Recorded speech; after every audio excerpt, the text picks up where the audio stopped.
शिवं शिवं। नमस्कार।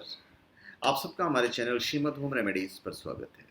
इस वीडियो में हम आपको बताएंगे कि सनातन धर्म में मनुष्य और पशु को कैसे अलग किया गया है, कैसे विभाजित किया गया है। कुछ समानताएं भी हैं और भिन्नताएं तो बहुत सारी हैं। तो ये हम आपको इस वीडियो में बताने जा रहे हैं। देखिए, वैदिक शिक्षाओं के अनुसार सभी जीव आध्यात्मिक दृष्टिकोण से समान हैं। वे सभी आत्मा हैं और भगवान के एक छोटे से अंश हैं जो अलग अलग शरीर में इस संसार में स्थित है। पशु और मनुष्य के बीच भिन्नताएं अनेक हैं। इन भिन्नताओं में एक भिन्नता महत्वपूर्ण है कि मनुष्य को अपने पुण्य कर्मों और स्वश्रम से विद्या, धन, शक्ति जिस रूप में प्राप्त होती है, वैसी प्राप्ति पशुओं को कभी नहीं होती। मनुष्य सामान्यतः इन प्राप्तियों से लोक जीवन में सुख पाने के लिए इनका प्रयोग एक विशेष साधन के रूप में करता है और ये भूल जाता है कि इन प्राप्तियों में यदि उसका श्रम इसका मूल में है तो ईश्वर कृपा भी इसके आधार में है। अन्यथा सभी अपनी अपनी इच्छा अनुसार विद्या, धन और शक्ति पा लेते हैं, किंतु ऐसा होता नहीं है। अगर हम सिर्फ समानता की बात करें तो भाई भोजन दोनों करते हैं, सोते दोनों हैं, संभोग दोनों करते हैं। मनुष्य के पास नई चीजें सीखने के गुण हैं जिससे वो विकसित होने लगता है, जबकि जानवरों में यह गुण नहीं होता जिससे वो आज भी अपना विकास नहीं कर पाए। कहा जाता है कि जिस पर भी ईश्वर कृपा होती है वही विद्या, धन और शक्ति सहज में पा लेने का अधिकारी होता है। बुरे कर्मों से हमें नरक और सुकर्मों से स्वर्ग, भक्ति और ज्ञान की प्राप्ति के साथ ही ईश्वर की प्राप्ति भी होती है। तब हम शाश्वत आनंद की प्राप्ति के अधिकारी बन जाते हैं। यही मनुष्य जीवन का परम लाभ और लक्ष्य भी है। सभी जीवन का समान महत्व है और उन्हें प्रकृति के नियम के अनुसार संरक्षण प्राप्त करने का अधिकार है, ये हमारा सनातन धर्म कहता है। सरकार के प्रमुख लोग वैदिक शास्त्रों के अनुसार यह संरक्षण प्रदान करने के लिए कर्तव्यबद्ध हैं। वैदिक शास्त्र की शिक्षाओं के अनुसार बताते हैं कि भगवान की नजरों में जिस प्रकार मनुष्य एक आत्मा है जिसने एक शरीर धारण किया है, उसी प्रकार पशु भी आत्मा है और एक शरीर में है।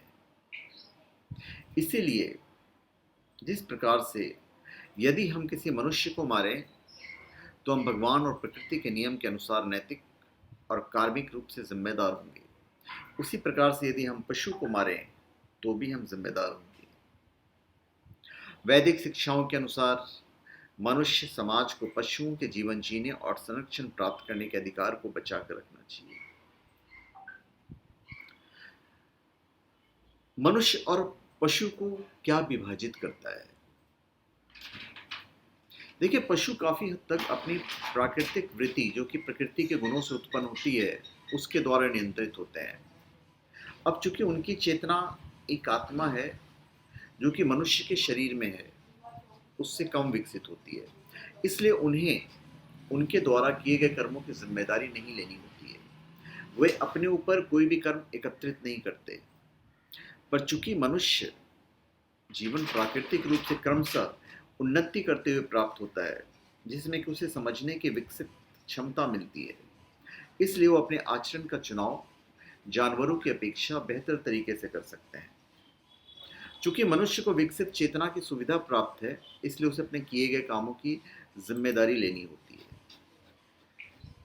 अब हमें यह भी ध्यान रखना चाहिए कि संसार में प्राप्ति होने वाली जिन उपलब्धियों पर हम इतराते हैं, उनका यदि हमने अपने पारलौकिक जीवन को संवारने के लिए साधन के रूप में प्रयोग नहीं किया तो उनसे विकृति का ही जीवन मिलेगा।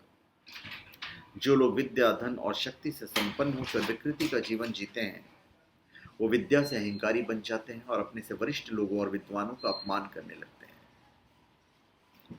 धन के घमंड में चूर होकर भोगों में लिप्त हो जाते हैं और प्रभु कृपा से इन्हें जो शक्ति मिली है उससे ऐसे लोग दूसरों का उत्पीड़न करने लगते हैं। तो जीवन में प्राप्त श्रेष्ठ साधनों का ऐसा प्रयोग विकृति का प्रयोग है, जो हमारे पतन का कारण बनता है। सज्जन व्यक्ति अपने विद्या से ज्ञान प्राप्ति की ओर बढ़ते हैं।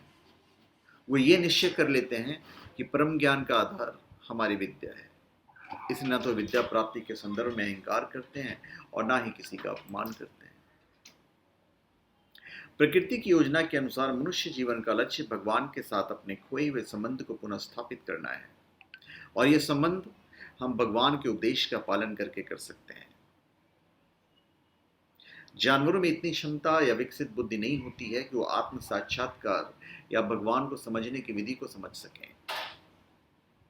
तो मनुष्य जीवन और पशु जीवन के मध्य ये कुछ प्रमुख अंतर है हमारे धर्मशास्त्र के हिसाब से।